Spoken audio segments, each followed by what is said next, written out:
The gunshot split the afternoon like glass under a hammer. 1 second, the world was full of backyard chatter and laughter. The next, it was nothing but smoke, silence, and my little girl collapsing onto the concrete. Emily's pink insulin pump blinked weakly beside her, that tiny light pulsing like a dying heartbeat. My knees hit the ground before my mind caught up. Her dress, white with yellow daisies, was turning dark beneath my hands as I pressed against the wound, whispering her name again and again. "Stay with me, baby. Stay with me." Her eyes fluttered, searching for mine, wide with confusion instead of pain. The smell of gunpowder mixed with barbecue smoke.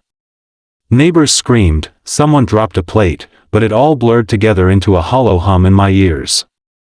I could see her mouth moving, trying to say something, but her breath came out as a shaky sigh. My world collapsed right there on that driveway, under the warm, merciless sunlight of Maple Ridge Estates. Across from us stood Karen, our HOA president, hand trembling, still clutching the gun like she couldn't believe what she'd done.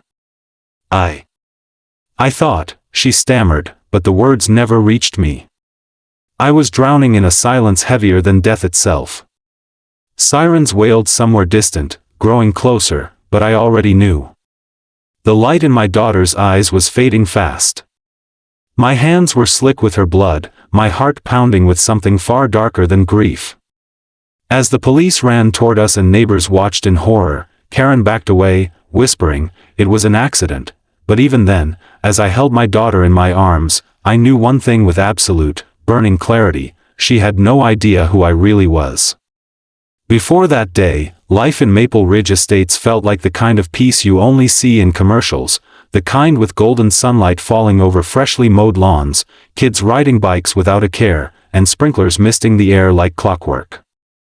I'd moved here 2 years earlier, hoping to give Emily a sense of normal childhood after her diagnosis turned our lives into a series of hospitals, glucose monitors, and midnight alarms.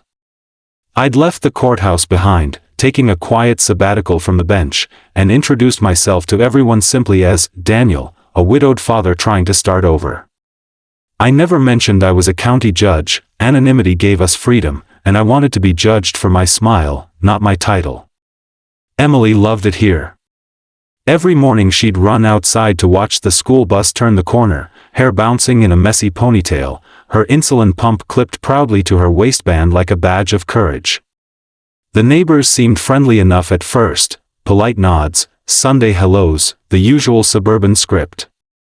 The HOA, led by Sandra Locke, though everyone whispered "Karen" behind her back, ruled the neighborhood with laminated rules and a smile sharper than glass.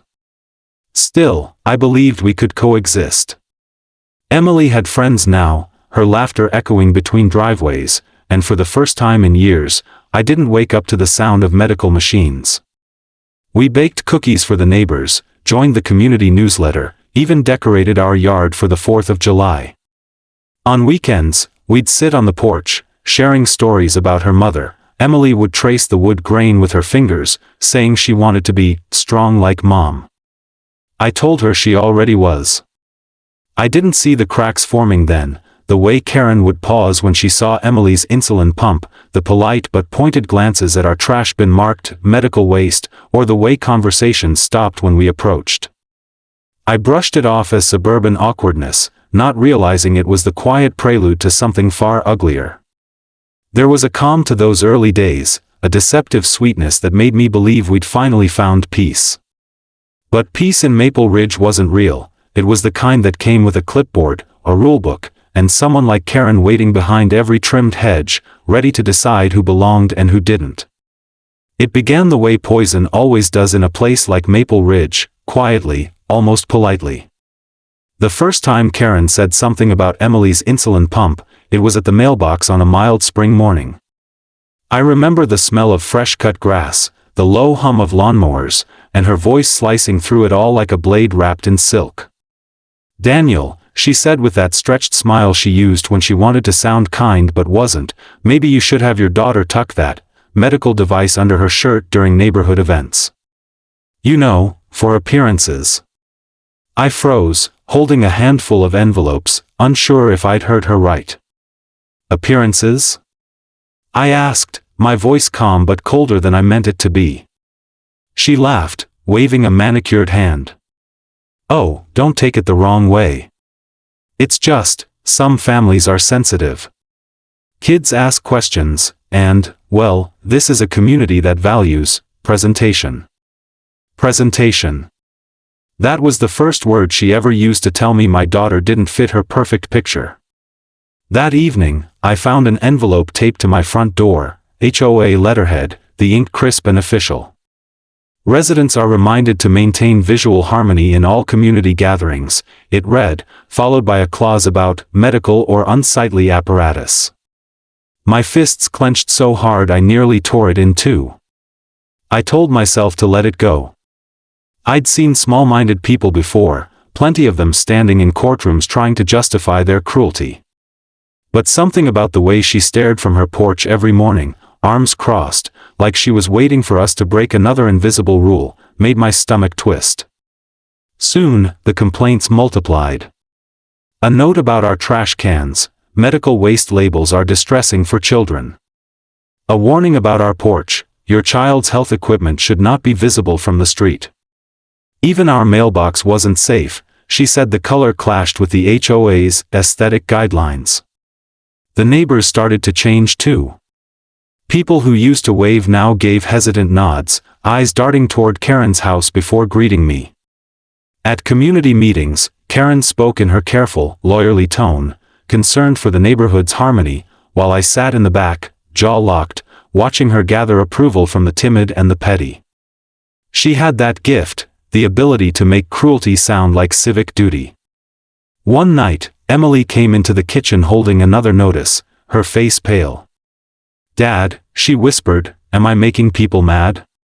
My heart shattered in that instant. I knelt, brushing her hair back. You're not the problem, sweetheart. They are. But even as I said it, I could feel Karen's shadow creeping closer, a reminder that in Maple Ridge, rules weren't made to protect people like us, they were made to push us out quietly, one letter at a time. The night of the HOA meeting felt like stepping into a courtroom where the verdict had already been written, only this time, I wasn't behind the bench. The clubhouse smelled faintly of coffee and lemon disinfectant, the air thick with small talk and tension. Karen stood at the front, perfectly composed in her floral blazer, tapping her manicured nails against a clipboard. Let's get started, she chirped, her voice slicing through the chatter like a bell that didn't belong to Mercy. I sat near the back with Emily beside me, her legs swinging nervously, the insulin pump on her waistband quietly blinking in rhythm. First order of business, Karen said, her eyes glinting toward us, community presentation standards. She clicked a remote, and the projector lit up the wall with photos of mailboxes, lawns, porch decorations, and then, without warning, a photo of Emily and me standing by our garage during the 4th of July event. Now, I don't mean to single anyone out, she continued, though she clearly did, but some residents have expressed discomfort over certain medical devices being displayed during community events. A few heads turned. Someone coughed. Emily's face flushed crimson. I rose halfway from my chair, my voice steady but firm. That's my daughter you're talking about, I said. Karen smiled, all false sweetness. Daniel, no one's attacking anyone. We're just maintaining neighborhood harmony.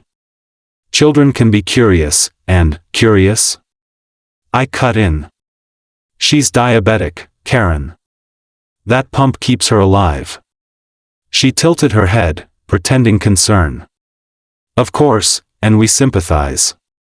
But we also have families here who what? I snapped.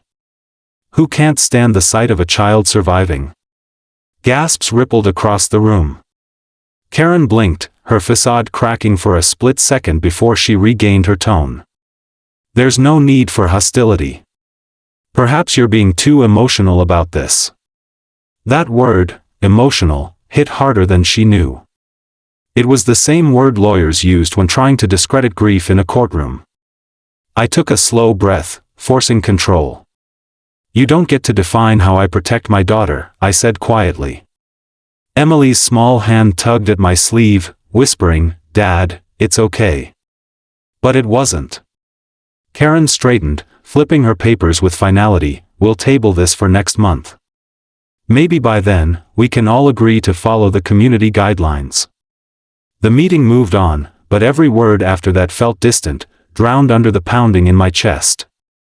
As we left, I could feel eyes on us, pity, judgment, curiosity, all blending into one suffocating silence. Outside, the night was humid and heavy, cicadas screaming louder than my thoughts. Emily leaned into me and whispered, "Why doesn't she like us?" I had no answer. I just stared back at the glowing clubhouse windows and knew, this wasn't over. Not by a long shot. After that meeting, the tension in Maple Ridge curdled into something you could almost taste, a bitterness that hung in the air every time I stepped outside. The letters from the HOA stopped being suggestions and turned into fines. $50 for improper waste disposal. $100 for non-compliant exterior decor. Each envelope was sealed like a personal insult, always bearing Karen's immaculate signature at the bottom. Then came the calls from code enforcement, anonymous tips about medical hazards on my property. The first time an inspector showed up, clipboard in hand, I laughed it off. The third time, I didn't. They checked everything, our trash bins, the small cooler Emily carried her insulin in, even the storage cabinet in our garage. When they left, I saw Karen standing across the street, sipping lemonade and pretending not to watch. That night, Emily sat at the kitchen table coloring quietly, her usual chatter replaced by silence. "Dad," she said finally, her voice trembling, "maybe I shouldn't wear my pump outside. Maybe it scares people." My chest tightened so hard it hurt. I knelt beside her, taking her tiny hand. "You never hide what keeps you alive," I said, my voice breaking in ways I hadn't heard since my wife's funeral. But behind my calm, something dark was growing, the slow, simmering anger of a man who'd seen too much injustice to mistake cruelty for misunderstanding. I tried to handle it the right way. I wrote letters. I attended another meeting. I even called the HOA office downtown to report her. But Karen always found a way to twist it, to turn herself into the victim and me into the problem. The whispers grew louder, "He's overreacting, he's unstable, maybe he's not who he says he is." Even Emily's friends' parents began pulling away. Birthday invites stopped. Playdates were postponed. She started spending more time in her room, drawing in silence, her once bright spirit dimming under the weight of something no child should carry. One night, after putting her to bed, I stood by the window, watching the glow from Karen's porch across the street. She was hosting another committee gathering, laughter spilling into the night like poison. I could hear her voice above the others, that same smug tone she used at the meeting, and I felt something inside me finally fracture. This wasn't just about rules anymore. It was about control, about her need to remind everyone that she was the queen of this perfectly manicured kingdom. I realized then that logic wouldn't stop her, reason wouldn't reach her, and decency meant nothing in her world. As the porch lights flickered and the laughter faded, I made myself a quiet promise. I wouldn't let her destroy my daughter's light just to protect her illusion of perfection. And deep down, I knew it was only a matter of time before she went too far. The invitation arrived on a humid Thursday afternoon, printed on glossy cardstock with gold lettering that screamed fake charm, Maple Ridge Annual Community Barbecue. Fun, food, and family spirit. It was slipped under my front door, sealed with the HOA logo like a declaration of war disguised as hospitality.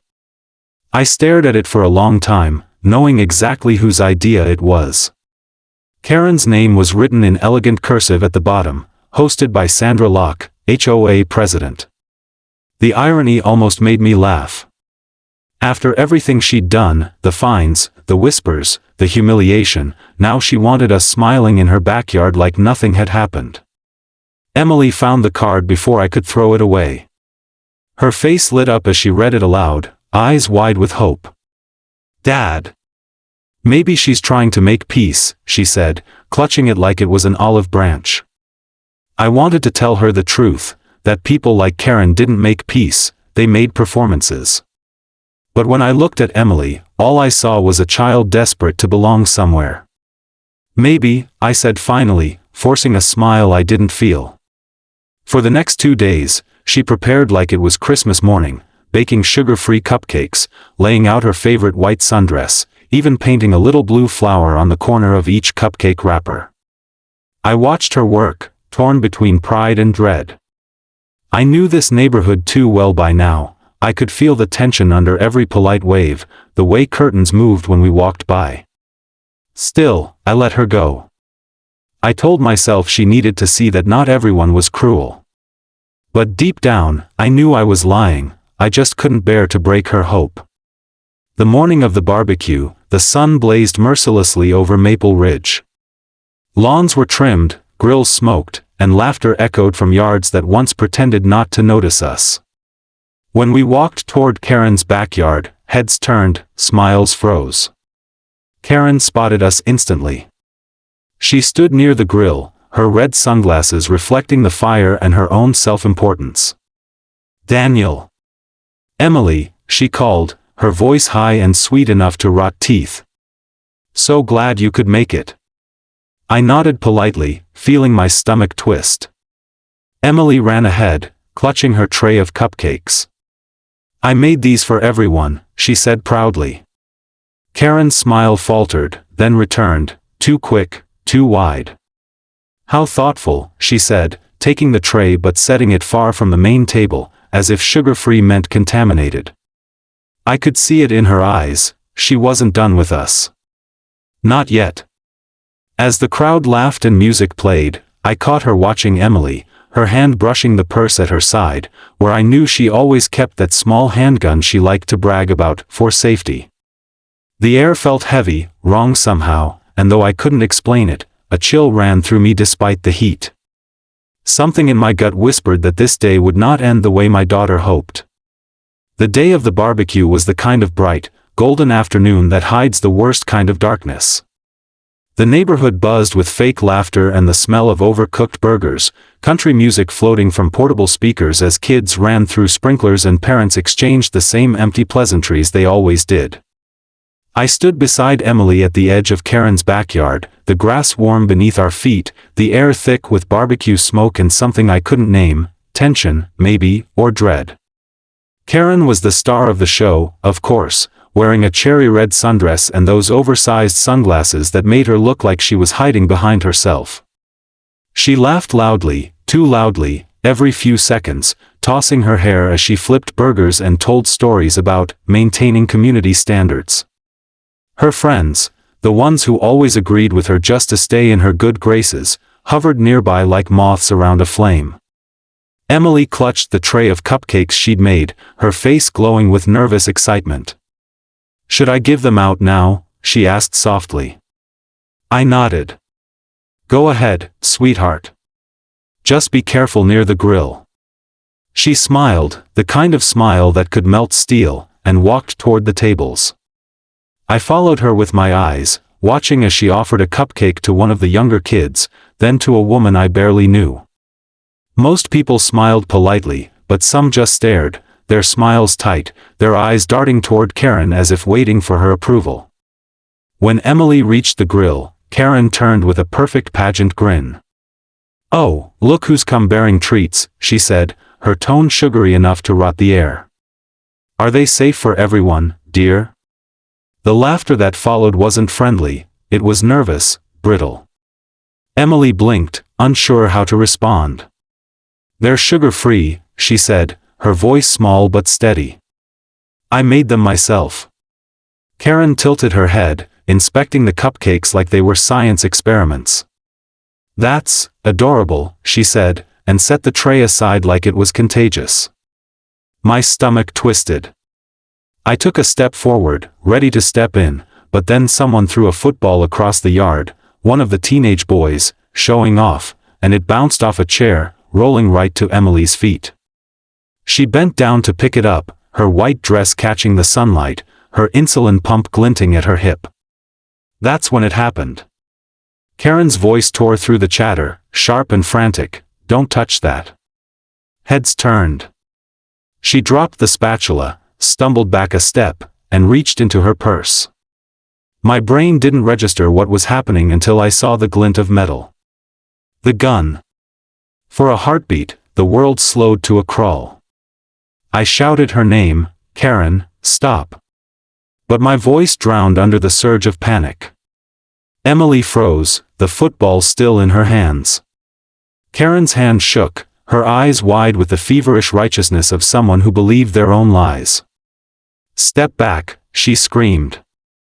I said step back. And then, the sound. A single, deafening crack that split the afternoon in half. The football dropped. Emily stumbled backward, confusion flashing across her face before her legs gave out beneath her. The world exploded around me. I was running before I even knew I'd moved, my lungs burning, the smell of gunpowder stinging my nose. I hit the ground beside her, hands shaking, pressing against the wound in her side as red spread through the white cotton like ink in water. No, no, no, baby, stay with me, I whispered, my voice breaking, my vision blurring. Her lips moved, a tiny whisper lost in the chaos. Dad. The crowd was screaming now, some people rushing forward, others frozen in disbelief. Someone shouted to call 911. The grill smoked behind us, the scent of burnt meat mixing with the acrid air. Karen stood there, her arms still half raised, eyes wide with horror. I thought she had something dangerous, she gasped, as if her words could pull the bullet back. My mind couldn't even form words. I just pressed harder, desperate to keep her with me, her small hand gripping mine weakly before going slack.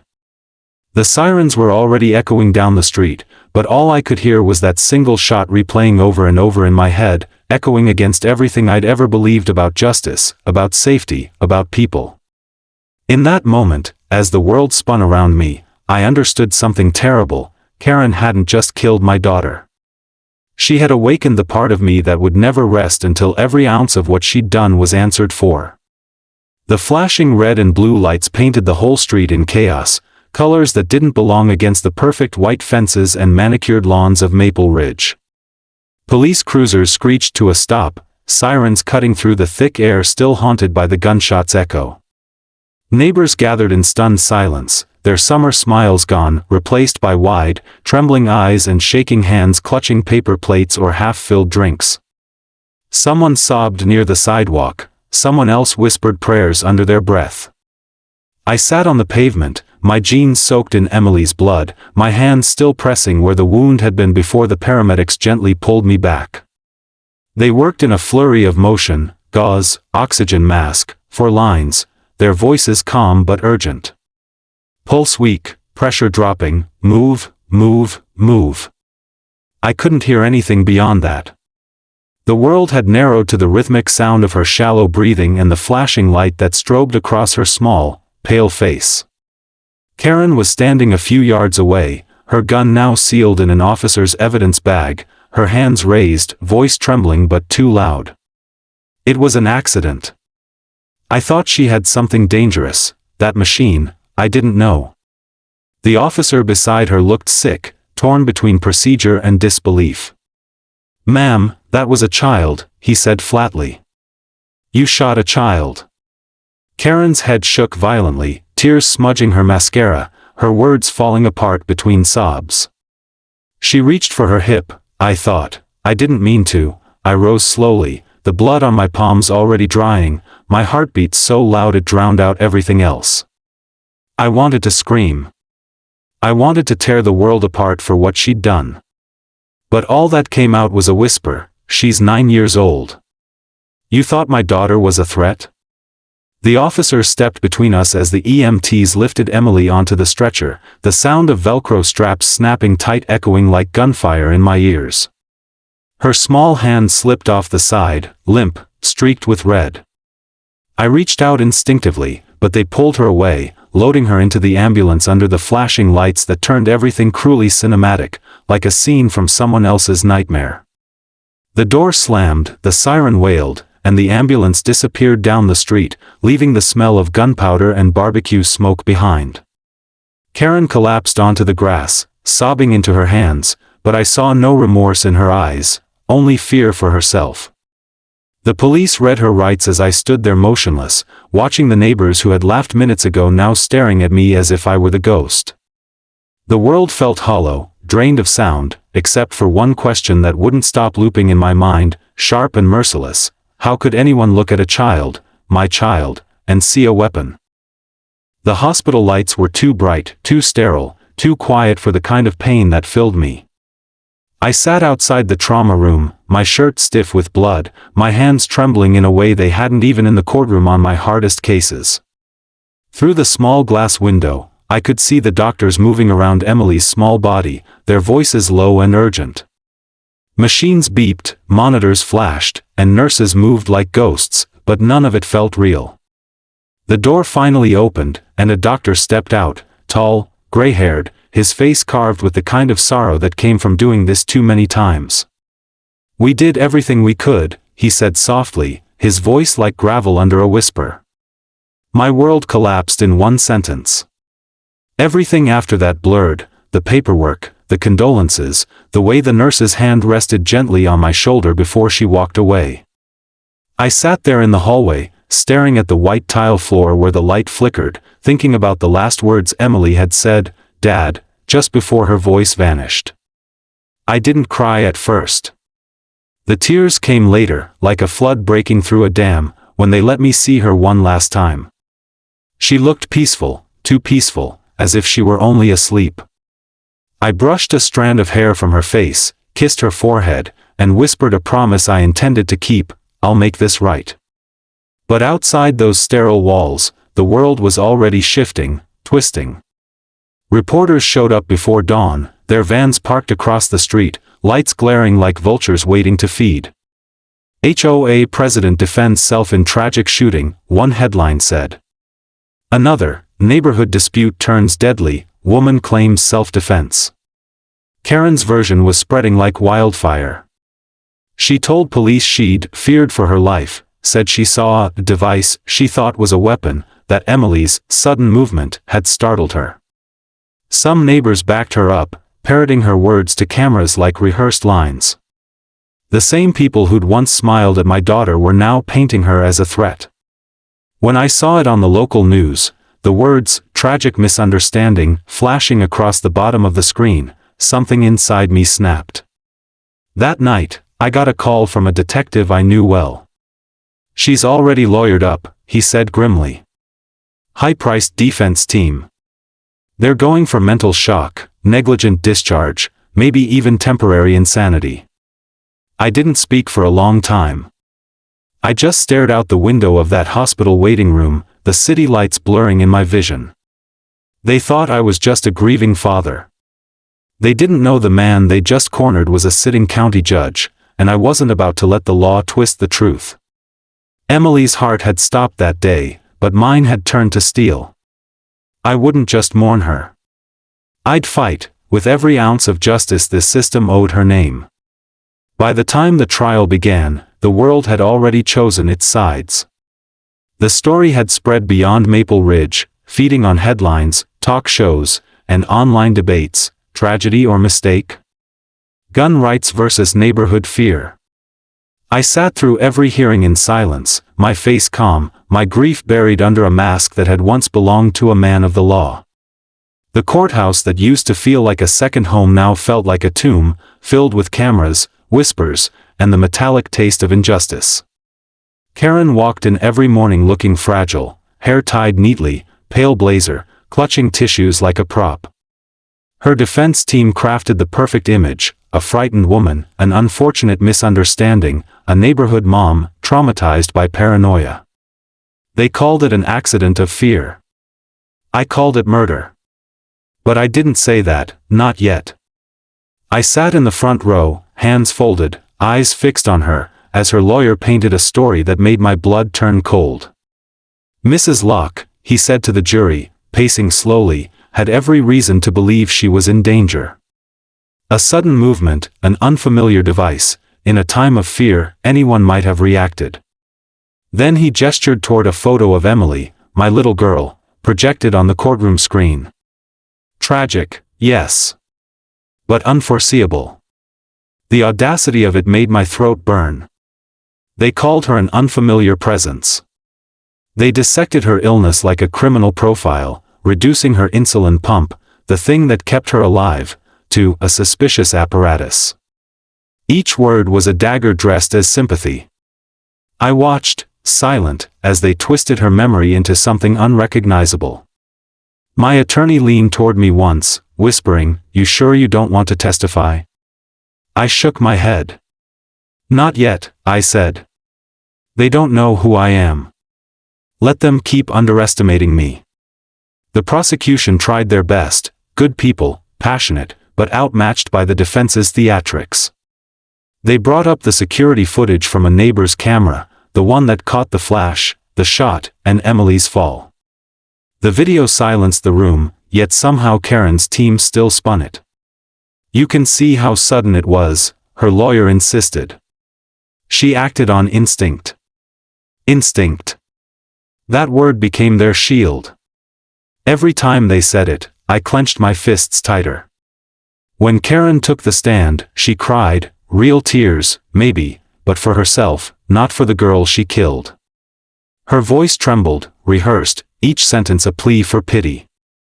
"I thought she had a gun," she said softly. "I swear I didn't mean to hurt her." The jury watched her, some with sympathy, some with disbelief.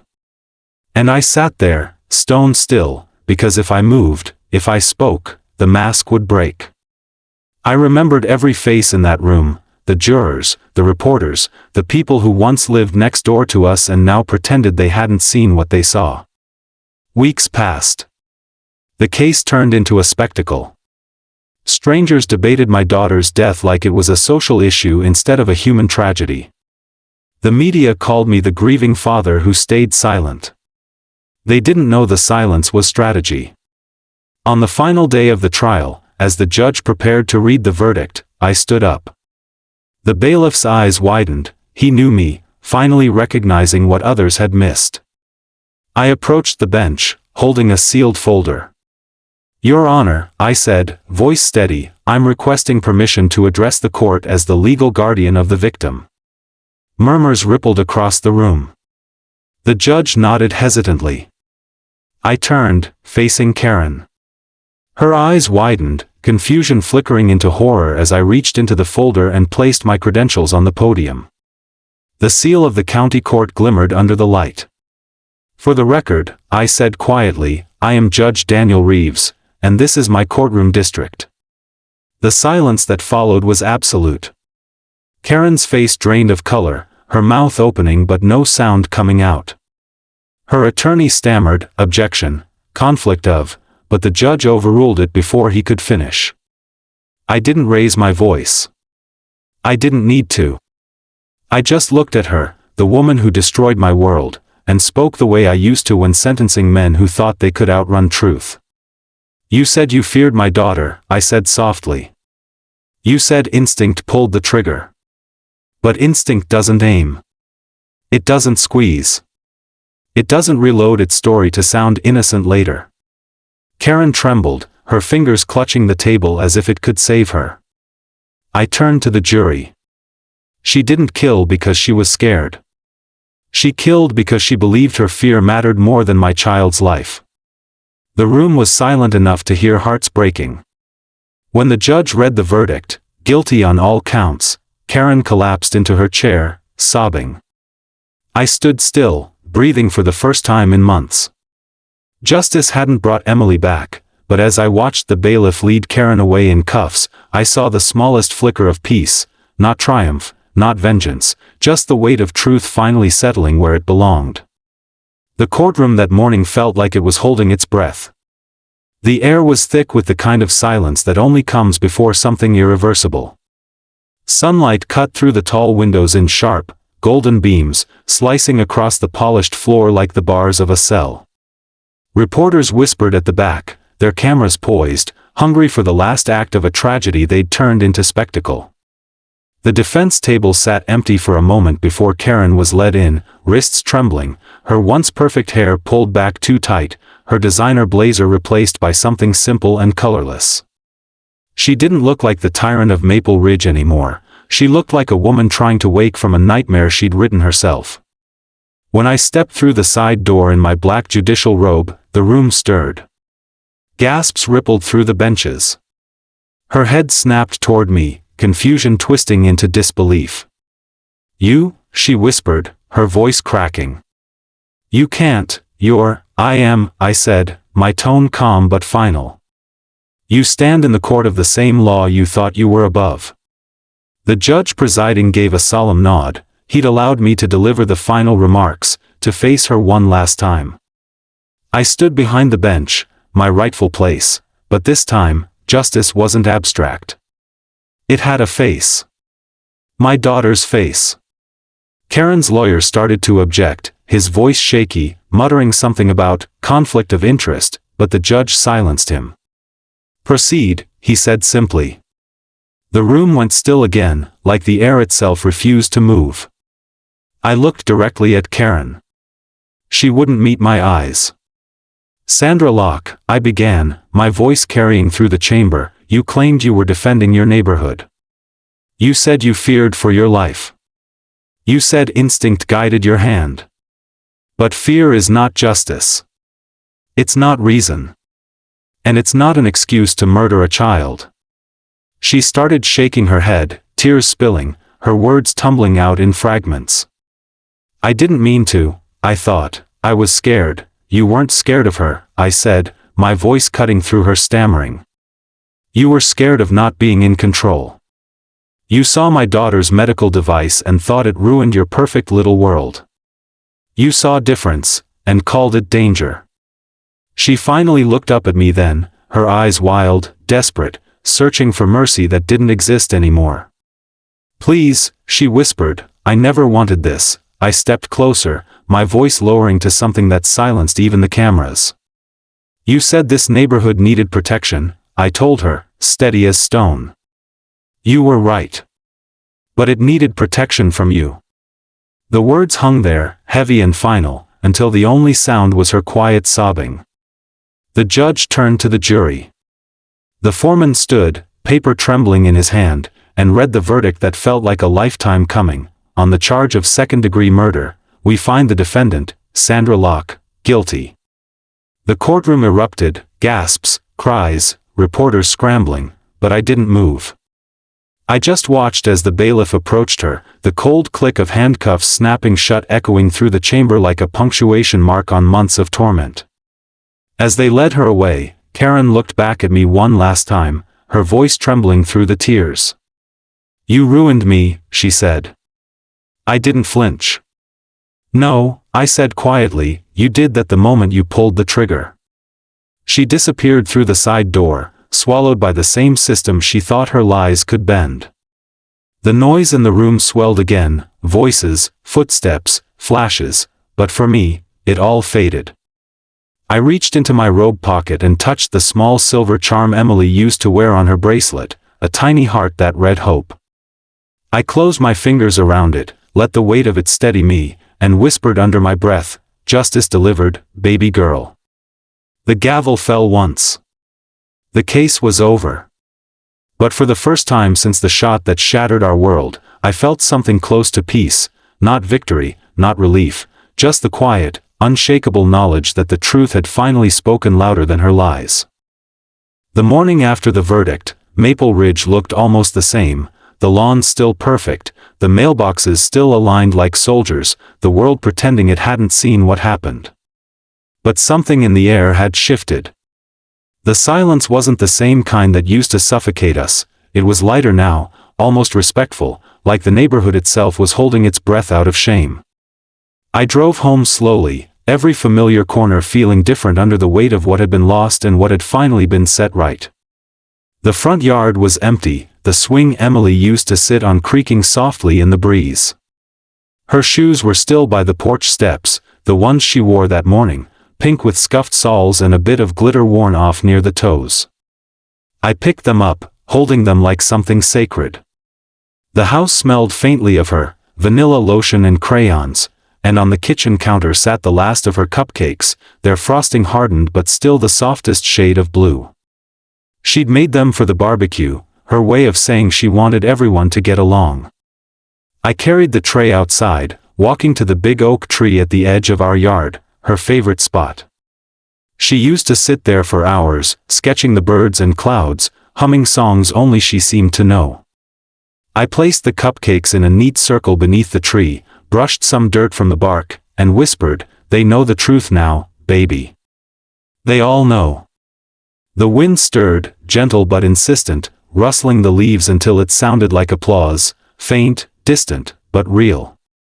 I could almost hear her laugh in it, soft and free. As I stood there, the sun broke through the clouds, lighting the yard in a way that made everything shimmer, the grass, the tree, even the worn path leading to the porch.